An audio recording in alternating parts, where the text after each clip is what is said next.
can be only one podcast, and may it be the Prince of the Universe. Hi, folks. I'm Matt. And I'm Wes. Is this the war to settle the score? Our final book? This is it. Is this our WrestleMania? Book. This is it. Yes, this is our WrestleMania. Our Starrcade, actually. Okay. It has to be our Starrcade. This is WCW. Oh, okay. So 60-minute Broadway. Here we go. Who's going over? I don't know. Black Scorpion. Beautiful. I never heard that story until I read it before. What a story. What do you think of Black Scorpion? I think the Black Scorpion should have been a wrestler they never unmasked until they had somebody they could unmask. They should have kept it with like Brad Armstrong or one of the guys that could really do a good match with Sting and not unmask it, because once they realized it died when Flair was there. Yeah, definitely. They talked about all the other terrible ideas from early WCW days, which was enjoyable to read. And I do suggest people read this, but this is the 10th anniversary extra edition. It has extra stuff to it or something. Yeah, and it's old now. I mean, it's old now, but it's really good. It's really good. It's probably one of the best wrestling books. We talk about the Foley book. Yeah. We talk about Jericho all the time. As far as a non-autobiography, it's one of the best books. I'm not going to say everything you read in this is going to be the truth, but it is a good read. Yeah, they seem a little slanted against WCW.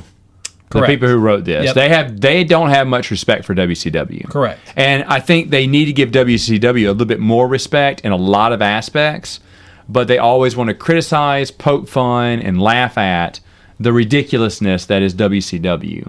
And I'm like, maybe you guys weren't the right people to write this. So that was one of my notes. Funny you should mention that. Where are we starting at? Well, just talking about a few things. The nightmare of pre-taping episodes in Orlando. Something that Bischoff said, we did that to save money, and it worked out great. Yet he didn't mention that because they filmed things before and after a pay-per-view that hadn't happened yet. It messed up their continuity big time, because wrestlers would back out, or Sid Vicious would stab someone with scissors and wouldn't be part of the pay-per-view, the next month. So he's still holding on to the belt, and he's not even with the company anymore. What happened? Correct. So they had a bunch of issues. I wasn't watching back then. Were you? No. Okay, so no one was, but if you were, not regularly. Like if it was on, I would watch it for a few minutes. But yeah, it would be mostly just to watch it to see, hey, who do I recognize anymore? Yeah, but they did talk about, hey, when they went live, then they echoed all the wrestlers who have said there were changes made right before I went out on the match. Like, no, we're changing the ending of your match. We're changing this. And so that was another thing that made things go crazy. And they said sometimes finishes would change during a match. Like they'd have to... Which happens now. So that's part of the thing with live TV. Okay, so live TV. So nothing wrong. They make it sound like it's awful. Right. Again, wasn't watching that early back then. And I do agree with this. The NWO was cool until they started watering it down with a bunch of nobodies. Horace, Hogan, and NWO, all the B Squad, You had your core four people it should have been. And no one else? I mean, you could have brought a big name here and there. You could have done the DiBiase thing like we talked about in the previous episode, then flip it to Bischoff and that would have been it. Yeah, so that would have been it. Never helped anybody else. It hurt everybody else. Yeah, I agree with that. When they had all these other people in there, it just was junk by then. Help Buff. I'll take that back. What? I think it did help Buff. He's buff, and he is the stuff. Except for his calf implants. They weren't the right stuff. Right. Right stuff and on the buff.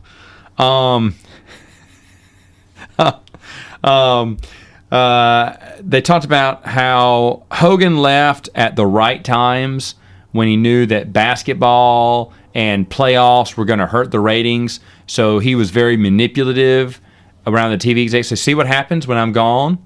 Rates go down. So you need to start paying me money, because when I'm there, ratings are up. When I leave, ratings are down. But they said that was very manipulative of him, that he did it. But that's part of the business of getting that money. I don't, sure, but what would you do? Exactly. Everybody would have done the same thing. They gave Hogan the power that they gave no one else, and Hogan used that power to the best of his ability. It talks about Kevin Nash when he was a booker. Of course, booked him to be the one who won everything. You know, he just was as bad, big head. The only reason he lost to Rey Mysterio Jr. once was so that the boys, he was getting a lot of heat backstage from everyone, and so he showed that he could be a team player there. Correct. And when the end came and he knew it was over for WCW, he started being a much more better team player because he wanted to have a good reputation so that he could work at the WWF. True? I would have to say probably so. Okay. But look at Kevin Nash's career. Yeah. I mean, he's still involved in a lot of different projects, and you know, it's probably more respected now than he was during his career. For you look at everything that he's done and what he did for the guys, as far as, you know, what he was willing to do and what he was not willing to do. Mm-hmm. So they talk about bad ideas. So agree or disagree, bringing back the Ultimate Warrior. I don't think bringing back Warrior was ever a good idea after his first run with Vince. I agree. I think that's a bad idea. Do you remember who was a big Ultimate Warrior fan back in the day? Most of us were. Oh, no. Brandon was the big one. Brandon was that one Warrior Nation. He was all about some Warrior. I knew who he was. I wanted to see him wrestle because it got boring seeing him taunt Hogan every week and do nothing. I was like, are they going to not have him do anything? I mean, anything? Well, he got hurt. And then the travesty that was Halloween Havoc and everything. But I just was waiting to be impressed by him. They said the only great thing about Ultimate Warrior was his first promo he cut when he came back for 10 minutes. And then after that, everyone went, this is it. You saw your Warrior. Thank you. That's all he has to offer. Judy Bagwell storyline, they said was terrible. Agree? 100%. Yeah. Her baby Bagwell. But I remember this one too. I was like, what? I don't even like, this is back when Eddie Guerrero's wife was involved in storylines too, right? Well, Vicky came in WWF. She was never in WCW. No, I know, but Vicky was doing the same thing in WWF back then. I think Vicky was a much better character. Oh, no, I don't agree with that. Okay, well. I'd rather have Judy, and I thought Judy sucked. Well, we're disagreeing on That's this. fine. They talked about Starrcade 97, which we already agreed with. The Latino World Order, things have basically just they'd lost ideas, and another Wolfpack was fine, but the Latino World Order is where it kind of flipped over. I remember when that happened.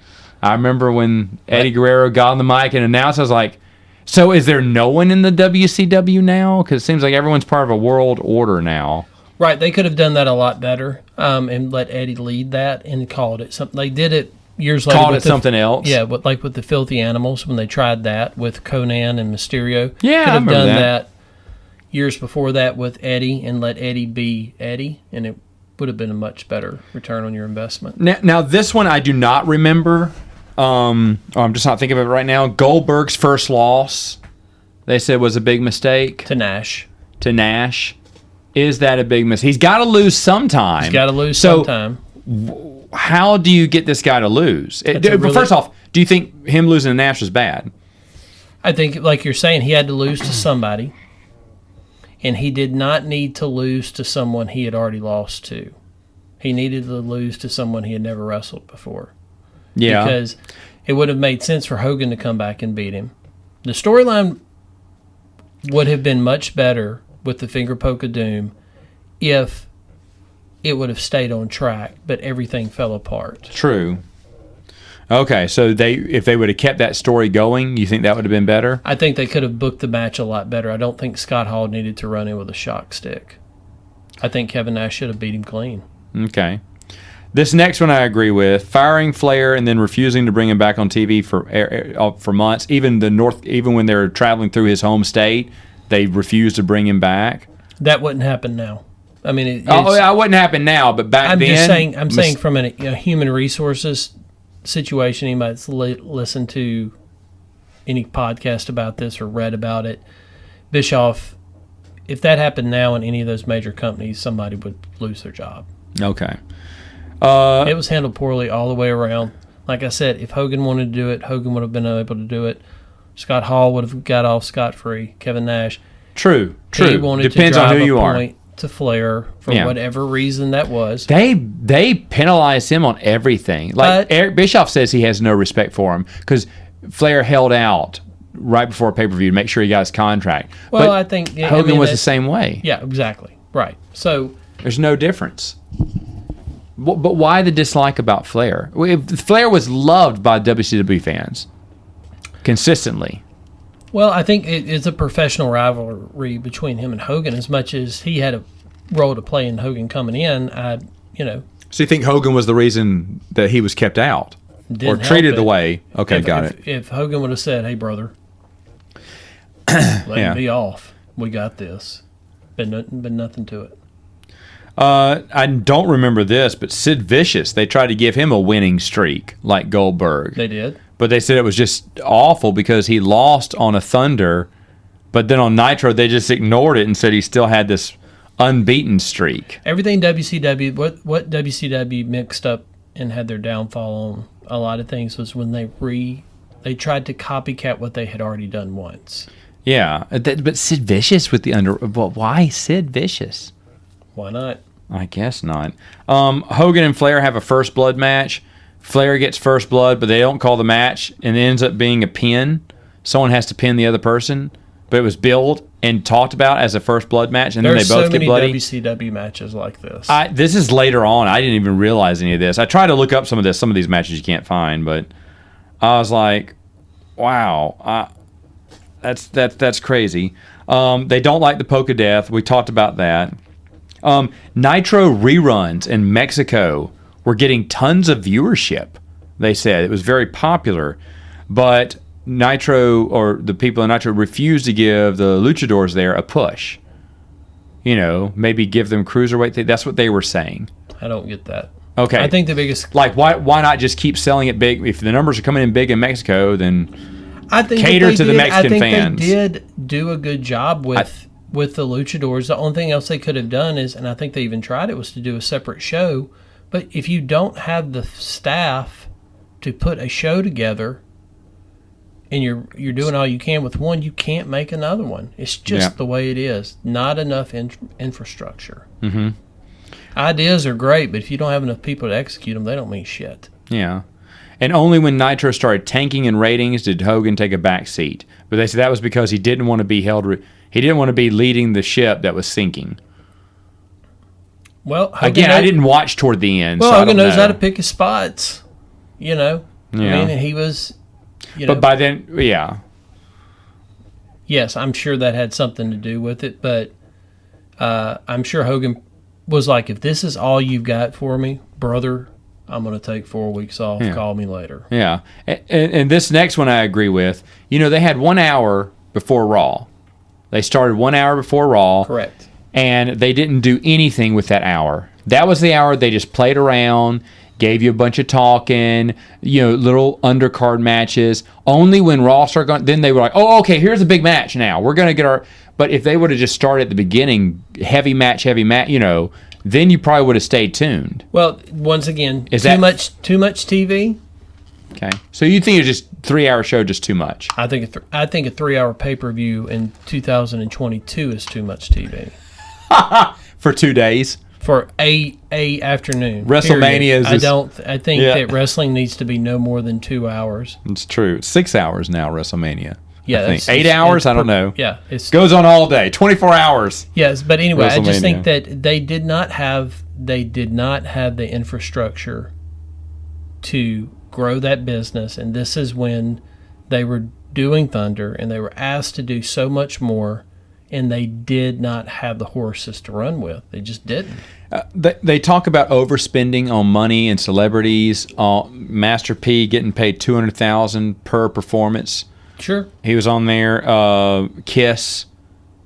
doing a one-time show on Nitro. I don't remember any of this. They did that in Vegas because that was part of, they had the Kiss Demon, so that made sense. Oh, I do remember that. Never mind. That made sense in the context of it all. Kiss had just reunited shortly there before that. Talked about Road Wild was always a free pay-per-view because they didn't charge. So they made zero money at the gate Bischoff for that. Looked at it as a throwaway so he could get with investors. With his motorcycle buddies because he loved motorcycling. Right, yeah. Hey, his hobby there. Yeah. Everybody likes somebody's big dicking every once in a while. That was just him big dicking. They talked about all the contracts of people they had under contract, but they never even saw TV or saw TV once and then just took a paycheck home with them for the rest of the contract. And this is weird. They refused to plug events that were outside of WCW. For instance, when Mark McGuire was in the home run race, he was a wrestling fan. He invited Bill Goldberg, who was in St. Louis at the time, WCW was, to come do batting practice. So they did. Cameras are there, but WCW was not there because that was not a WCW sanctioned event. But they said, "Can you believe it? Just say, hey, look, WCW is hip. You love baseball? Here's Mark McGuire taking swings with Bill Goldberg." And then they said also when Wrestling with the Shadows debuted, it wasn't on one of their Turner channels, so they didn't promote it. But you should have, because we have Bret Hart. You want to see more of this guy? Come. I think the baseball thing with McGuire is there's a lot of licensing that goes in. If they're going to shoot that, I'm sure they would have to clear some of that with the MLB. But wouldn't it be like just a news coverage? I agree. You're covering it. Say, hey, here's what happened. Let's cover it on CNN. Let's cover it on CNN. Well, I mean, earlier today, WCW could have just showed them and just say, hey, here he was taking batting practice earlier at St. Louis. Yeah, but they could have covered it off a CNN clip to get around it and say, we're going to show it on Nitro. We're going to put this on CNN. Yeah. And then show it on Nitro. Yeah. Look, once again, they did a piss poor job of that. Yeah. They caught lightning in a bottle. And Bischoff has said before, one thing about having success is one thing to maintain it. That's true. They talked about Tank Abbott being champion. Tank Abbott, old UFC. And this is when I started realizing a big bias, big hate from the writers. Because but he was the worst UFC fighter in history. It's like, you guys don't remember Tank Abbott in UFC. That was back when I was watching UFC, when the Gracies were there and all those. And Tank Abbott, I don't know how he did as a wrestler, but as a UFC fighter, he was lovable. You loved him. He didn't win all of his matches, and he lost a lot of those matches at the end of his career because he just didn't know when to stop. He was already over the hill by the time he was entering. Sure. But he just got older, and everyone got younger, faster, stronger, and quicker than him, and he just didn't know when to quit. He's so all these losses, they were saying, look how bad his record was. That was all at the end of his career. He just could not win. CM Punk lost 2 matches in MMA, and he's one of the biggest stars in AEW. But they're acting like he was the worst UFC fighter in the world. No, he wasn't. It just when Dana Carvey says, hey, we need someone to come back, Tank gets a big pop from the crowd. Tank, you want to come back? Yeah, give me money. I'll fight for anyone. Yeah. It was very... They could have handled Tank Abbott much better. But it was from the writer's point of view, that they did not do any... That was very... what's the word? That was a forced perspective is what they're trying to give you on like mocking their champion. Sure. But I was like, that's not really how things worked, and you guys weren't completely honest on that. I don't think Tank Abbott was ever WCW champion. I don't know. They said he was, but I don't know. Like I said, I wasn't watching that. That may have been a Russo pitched idea. Okay, yeah, maybe so. They said this, which is true. They had no respect for their mid-card undercarders like Perry Saturn, Dean Malenko, Chris Jericho. They referred to them as Chris Benoit as the Vanilla Midgets. Kevin Nash would say that. Okay, here's my thoughts on that. Go. Yes, please. Anybody that's ever worked at a job where they hit a glass ceiling, you either say, I'm better than this, or I deal with it. Yeah. That's it. I mean, that's just the way companies work. There's only so many top spots. So in Bischoff's defense, he felt like he was doing everything he could with them in the roles that he saw them in. Those guys saw themselves as being more important. They moved on. Let's go through the list. Jericho's a huge star. Eddie became a huge star. Benoit became a huge star before that whole situation. Not to gloss over it, I just don't know how to describe that. No. What did Perry Saturn do? Nothing. No, not much. Not much. What did Dean Malenko do after his? Not much. To be fair, after his, Dean Malenko was a great mid-carder. One of Megan's favorites to see back in the day. He's a great mid-carder. Like you just said it perfectly. He's a great mid-carder. Yeah, he was great for that. When he was with the new part of the new Four Horsemen, that's fine. If they could have just kept him as that, he played his role. Perry Saturn's best moment was when he broke up the flock. That was the best storyline. And other than that, there's nothing else for him besides wearing a dress. I'm not knocking Percy Saturn. I think Percy Saturn's great too. Extremely incredible. I mean, he was great in ECWs. I mean, all of that stuff. So I'm just saying that it's business. If you think you can do better in a personal or professional relationship, get out and go do better. I think it's great. Well, Bischoff says prove those guys wrong. Yeah, Bischoff says that in his book he said that he knew that they were bleeding talent, but he said I was never going to use any of these guys in the main event, so it didn't bother me in the long run. Right. Which is true. It's like, okay, if they can do anything. Chris Jericho went on to be super successful. He was never going to be anywhere near that successful. Correct. But if you're not going to push Bret Hart, you're not going to push Chris Jericho. You're not going to push the other. That's true. End of story. They said the accounting department was a mess at WCW. Wrestlers to get the same flight booked 3 or 4 times. They'd cancel it, pocket the money for other trips with their families. That was very much in the early 90s. That was a big thing. But that happened in the WWF That happened to a lot of people. Accounting, the money was flying out the door and no one was keeping. When they would give them just stacks of tickets. Well, that's because millions of dollars, they don't understand that tens of millions of dollars are being made. And so we're losing just a few million. We don't care where it's going because we're making so much money we can't even count it. Correct. Exactly. Yeah. This I do not remember. The Machine versus DDP. They talk about the Machine was only out once. He was supposed to be this big bad wrestler, and he crotch ropes himself because he was supposed to get hit and hit himself on the crotch. But when DDP missed the cue, he just decided to drop in the middle of the rope and crotch himself, which cracked DDP up. Don't remember this, but I wish I could have seen that. Yeah, I don't have anything on that. The one I did see is, this is weird. They said Tank Abbott pulling a knife on Big Al during a match and threatening to kill him with it, saying the F word on live TV, which I did get to see. What was that about? And Shivani had to cover it up and say he was trying to cut his beard. Yes, which he didn't have a beard. Correct. Yes, trying to cut his beard. What was that about? Was that real? Was Tank Abbott mad at him? Do you have any backstory? I think it's more that Tank Abbott was trying to come across as a legitimate, dangerous guy. Which he was. All right. Yes, he was. Yes. And, when you're on pay-per-view in UFC, you could say whatever you wanted to, much like all those guys have said before. When Brock Lesnar said he was going to drink Bud Light and go bang his wife or whatnot, and he was sponsored by Coors or the opposite of that, whatever. So I mean, it happens. He was trying to present himself as a real guy, and to use colorful language. Yeah, well, that's what you get when you hire a guy who is a professional fighter, not a guy that wrestles 15 minutes. True. This guy got in the ring or the octagon, whatever you want to call it, for 2 minutes and tried to kill somebody with his hands. So, he's going to say, F this, probably at McDonald's.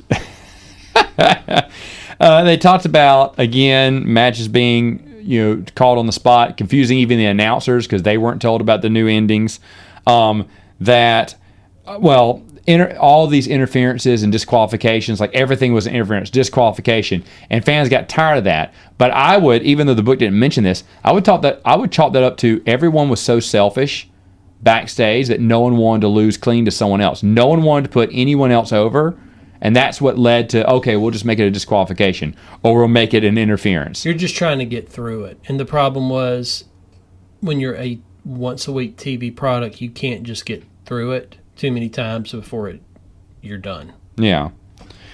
They talk about, and so does Eric Bischoff in his bio, about when Eric Bischoff was going to buy the WCW.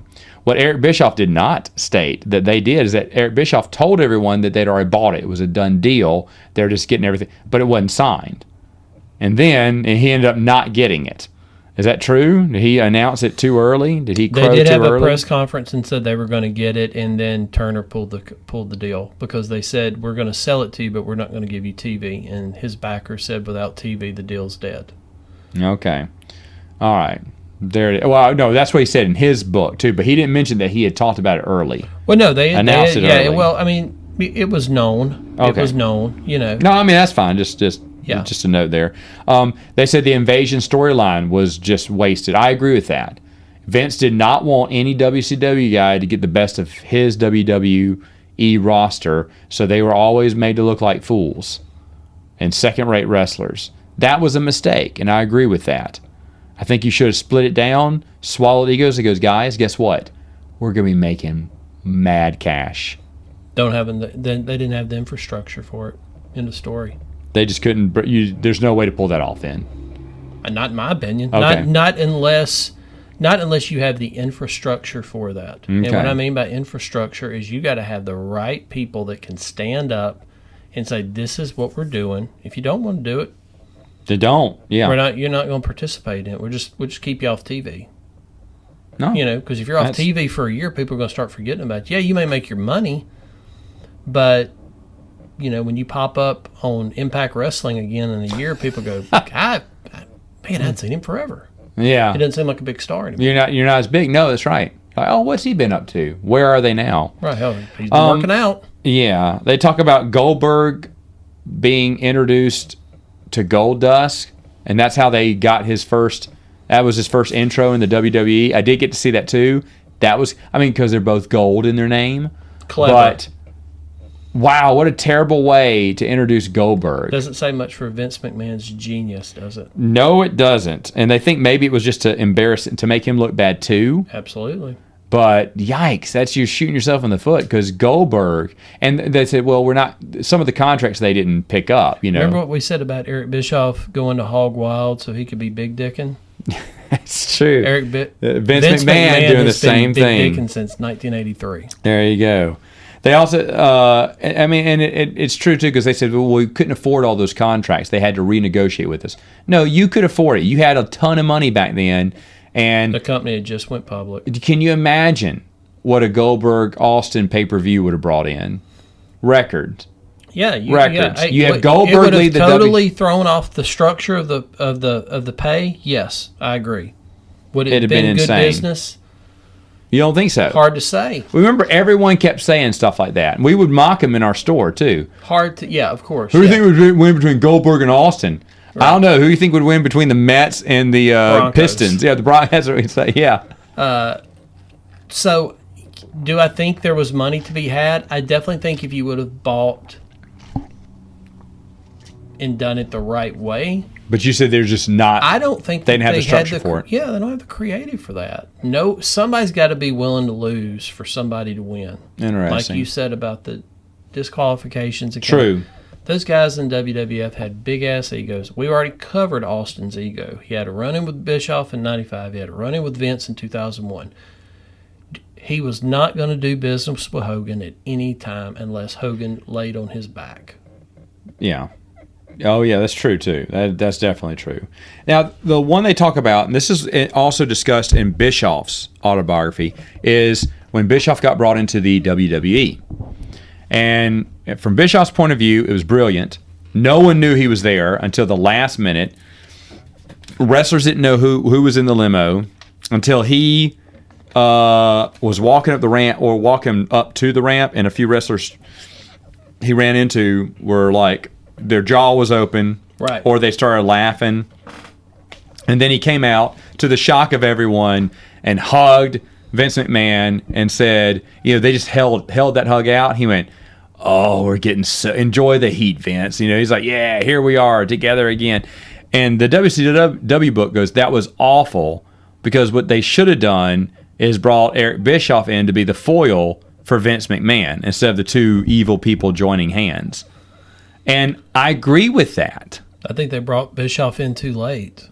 I think they rushed it was way too late. They rushed the invasion and then brought everybody in too late. They tried to bring him in a year earlier. JR had called him a year earlier, and he said, now is not the time. I'm not ready right now. Well, there's more to that story, too. Oh, Bischoff okay, has said when Jim Ross called him and said, hey, we're going to do TV. You want to come? We got a spot for you. And he was like, okay, well, what do we do after this TV?